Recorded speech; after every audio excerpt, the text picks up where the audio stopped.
Hi నమస్తే. ఈరోజు వీడియోలో మనం స్నోఫ్లేక్లో స్టోర్డ్ ప్రాసెసెస్ని ఎలా యూజ్ చేయాలనే దాని గురించి మాట్లాడుకుందాం.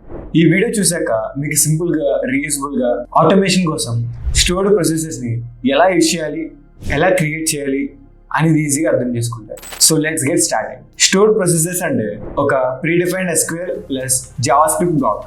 అది మనం ఒక నేమ్తో సేవ్ చేసి మల్టిపుల్ టైమ్స్ కాల్ చేయొచ్చు. Dynamic operations, looping, error handling, automations అన్నిటికీ యూజ్ చేస్తాం. మనం ఇప్పుడు స్టోర్డ్ ప్రాసెసెస్ని క్రియేట్ చేద్దాం. దానికి ఒక కోడ్ని తీసుకుందాం. ఈ పర్టికులర్ కోడ్లో క్రియేట్ ఆర్ రిప్లేస్ ప్రొసెసర్ అనే కమాండ్ యూజ్ చేసి మనం ప్రొసెసర్స్ని క్రియేట్ చేయడానికి యూజ్ చేస్తాం. ప్రీవియస్ అంటే రిప్లేస్ అవుతుంది. రిటర్న్ స్ట్రింగ్స్ అంటే ఇది స్ట్రింగ్స్ని రిటర్న్ చేస్తుంది. Language JavaScript. స్నోఫ్లేక్లో ఇంటర్నల్ లాజిక్స్ జావాస్క్రిప్ట్లో రాయాలి. రిటర్న్లో మనం మెసేజ్ రిటర్న్ చేస్తాం. కాల్కి కాల్ సింపుల్ ప్రోగ్రామ్ ఇస్తాం. ఇప్పుడు పారామీటర్స్ని యూజ్ చేద్దాం. ఈ కోడ్లో నేమ్ స్ట్రింగ్ అంటే ఇన్పుట్ పారామీటర్. ఇన్పుట్లో డైనమిక్గా రిటర్న్ యాడ్ చేసి మెసేజ్ ప్రిపేర్ చేస్తాం.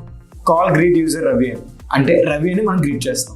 ఈ కమాండ్లో ఫర్ లూప్ని యూజ్ చేసి కంట్రోల్ ఫ్లో గురించి చూద్దాం. ఈ కమాండ్లో ఫర్ లూప్ వల్ల 1 నుంచి 5 వరకు మెసేజ్ ప్రిపేర్ అవుతుంది. డైనమిక్ మెసేజెస్ ఆర్ బ్యాచ్ ఆపరేషన్స్కి ఇది చాలా useful. Now INCET query, INCET procedure. ఈ పర్టికులర్ కోడ్లో జావాస్క్రిప్ట్లో SQL క్వైరీని డైనమిక్గా ప్రిపేర్ చేస్తున్నాం. snowflake.sqlలో మనం SQL క్వైరీని ఎగ్జిక్యూట్ చేస్తున్నాం. Now error handling with try catch. ఈ పర్టికులర్ కమాండ్లో సేవ్ ప్రాక్ అనే ప్రొసీజర్ని క్రియేట్ చేస్తున్నాం. ఆల్రెడీ ఉంటే రిప్లేస్ చేస్తాం. రిటర్న్ స్ట్రింగ్ వాల్యూ ఇవ్వాలని ఇస్తున్నాం. జావాస్క్రిప్ట్ లాంగ్వేజ్ని యూజ్ చేస్తాం. రిస్కీ లాజిక్స్ని ట్రైలో వెళ్దాం. ఎర్రర్స్ వస్తే క్యాచ్లో హ్యాండిల్ చేస్తాం. Now returning result sets.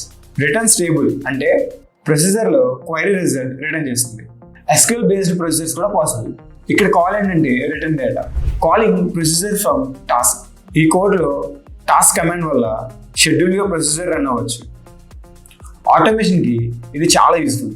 So ఇప్పుడు మీరు స్నోఫ్లేక్లో స్టోర్డ్ ప్రాసెసెస్ ఎలా క్రియేట్ చేయాలో, పారామీటర్స్ ఎలా పాస్ చేయాలి, లూప్స్ ఎలా చేయాలి, ఎర్రర్ హ్యాండ్లింగ్ ఎలా చేయాలి, ఆటోమేషన్ ఎలా చేయాలో కూడా నేర్చుకున్నారు.